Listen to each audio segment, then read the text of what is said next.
waxaa maanta deeq la soo gaarsiiyay cusbitaalka guud ee magaalada Laascaanood deeqdan oo ay soo direen qurba joogta habla iyagu ku dhaqan wadanka Ingiriiska iyo Mareykanka ayaa waxa ay ugu deeqeen bukaanada ku jira cusbitaalka guud ee magaalada Laascaanood gooyaasha iyagu ay isticmaalaan bukaanada ku jira cusbitaalka guud ee magaalada Laascaanood sidoo kale deeqdan ay soo direen hablaha ayaa waxa kamid ah taangi weyn oo biyo loogu shubi doono haweenka iyagu qaybta dhalmada ku jira deeqdan oo ay soo wakiishay Cali Cabdinuur Xashi ayaa wuxuu ku wareejiyay agaasimaha cusbitaalka guud ee magaalada Laascaanood dhamaantood ayaa mas'uuliyiintani waxa ay sheegeen in loo baahan yahay in la caawiyo cusbitaalka guud ee magaalada Laascaanood iyadoo ay ugu sii daran tahay sariiraha ay bukaanadu ku jiifsan jireen oo gabi ahaanba ay ku dhow yihiin in ay meesha laga saaro waxaana kamid ah mas'uuliyiintii halkaasi ka hadashay hadaladoodii sida aad iyo u baahansan yihiin dadka maqdaradan u dhashay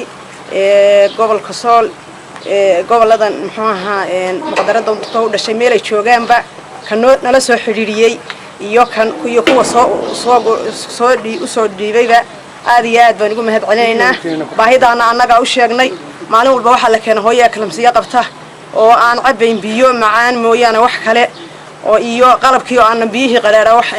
naga xumeeyeen qalab kasto la keeno sida annaga Yaasmiin baan annaga la xiriirsiinay arintaana u sheegnay iyada iyo inta ay ka keentayba jazakallahu khayran wa khayra jazaa aad iyo aad baan u mahadsan yihiin deeqdan iyo deeq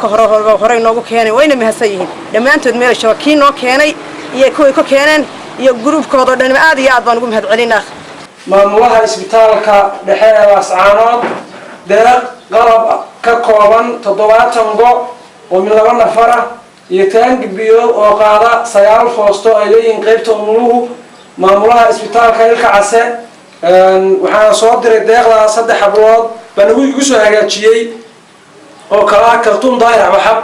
oo joogto wadanka Ingiriiska Nashville Tennessee magaalada la yiraahdo Marin Cabdulaahi Shuuriye oo Canada Edmonton joogta iyo Yaasmiin Jaamac Cabdi Bile oo Mareykanka joogta Atlanta hadda ka hor soo gaarsiisay saan filaya muddo waqti laba bilood ka hor ahayd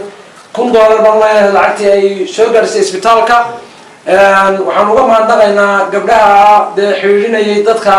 samafalayaasha ee hantida la baxay iyaguna suxil saaray ee ka soo ururiyay soo gudbiyay annaga nagu soo simay annaga isbitaalka ku sinay kuwii la baxay kuwa ka shaqeeyay qolada la wareegtay gacanta ku haysan dad u dhaqaaleynaysa isbitaalka dhamaantood waxaan leenahay ilaahay khayr iyo xasanaadkooda ugu kordhiyo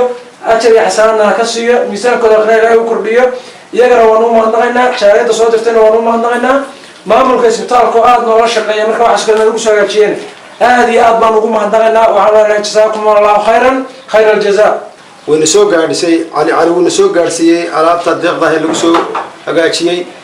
inta uu sheegayna way waa 70 kaago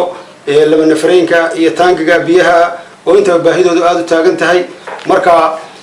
meeshii loogu talagalay baanu geynay waxaanu loogu kala qaybiyay qaybta TB warka oo laba qaybood ka kooban ragga iyo dumarka oo 30 gool la siiyay qaybta ragga oo 20 gool la siiyay qaybta dumarka medical ka ah dumarka oo 10 gool la siiyay iyo qaybta umulaha oo 10 gool la siiyay 70 goosaasi ku dhan yihiin aad baan uga mahadcelinaynaa cidana soo gaarsiisay iyo cidda soo dirtayba waxaanu jecelahay wixii kale lagama maarmaan ah runtii ay heli karaan in saasoo kale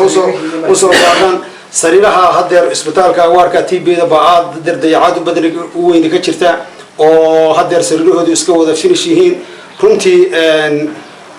waan jecelahay in iyaguna marka dadaal labaad noogu noqdaan oo ay naga soo caawiyaan dhanka sariiraha aadka loogu baahan yahay aan laga maarmin marka aad baan ugu mahadcelinaynaa dadka soo gaarsiiyay alaabtan iyo dadka soo diray intaba